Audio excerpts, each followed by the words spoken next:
Hello and welcome to the Conversation Cafe. My name's Beth Turner and I'm a communication coach for young people. And this is where I like to share top tips and techniques to young people just like you, so you can feel really confident communicating in all sorts of different everyday situations.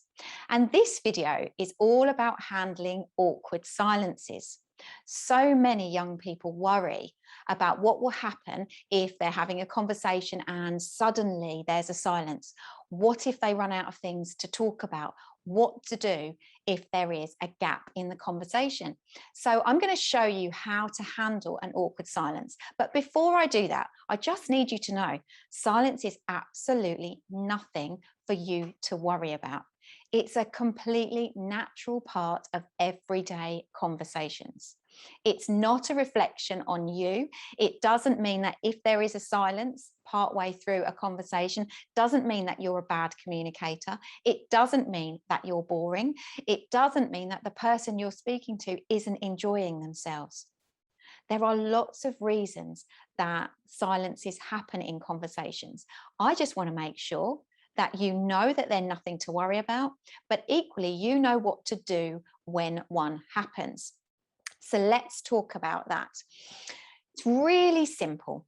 Handling silence, you've got two options. When there is a dip in conversation and a silence occurs, don't let that little voice in your head tell you it's because the person you're speaking to isn't interested or they're not enjoying the conversation with you.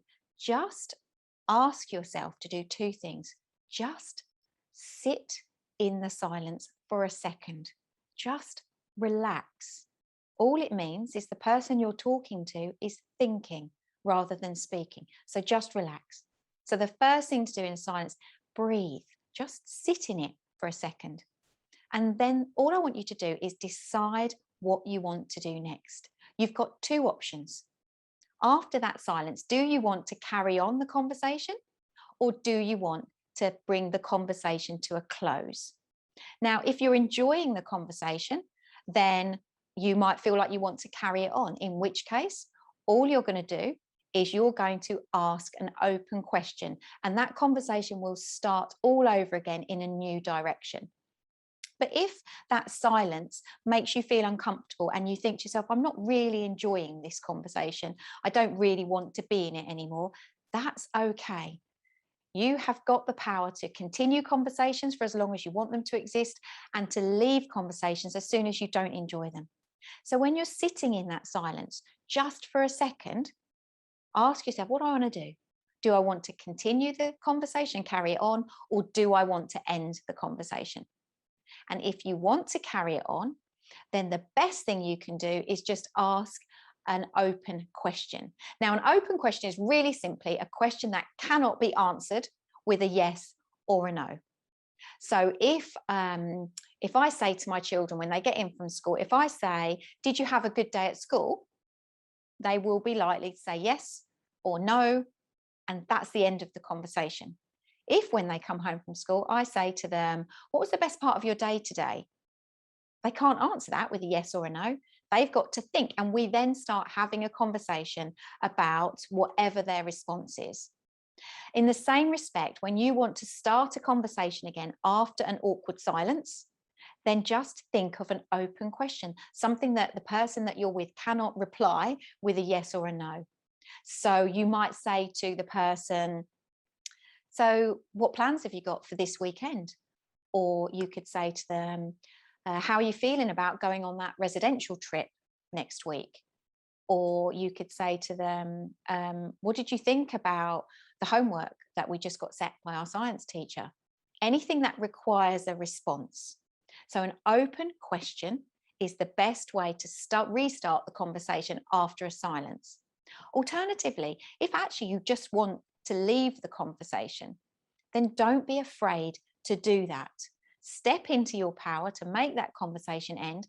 You can do it really politely. Once you've decided you want the conversation to end, you just pick a very polite phrase to use and you leave. So you could say to somebody, so you're in that silence, you've sat in it for a second, you've thought, actually, I'm done now. I'd like to leave the conversation. So you just say to them, anyway, it's been lovely to chat. I need to go and get changed for football. Or you could say to somebody, it's been lovely catching up. I need to go now. I'll see you soon.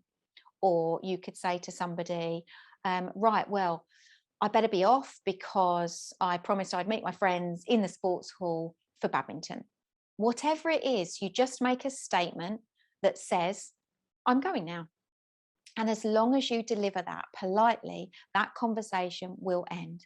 So silence gives you choice, and it's not a bad thing. And for those of you who think to yourself, actually, my best friend and I, we can sit and sometimes we don't talk, we just are together. It's a sign that you feel very comfortable in each other's company. And the other thing I would say to you is sometimes people worry that a silence is a reflection of how good they are as a communicator. So how good, how interesting what they're talking about is. But you know what? Most of the time, that silence isn't about you. It comes from the person that you're talking to. And just think for a moment, our lives are really busy. And the person you're speaking to, your friend or the new person that you're getting to know, they could have lots of things going round and round and round in their mind. They could have stuff happening at home that you have no idea about. They could be worried about something that's happening at school. They could have somebody that they love that's very poorly.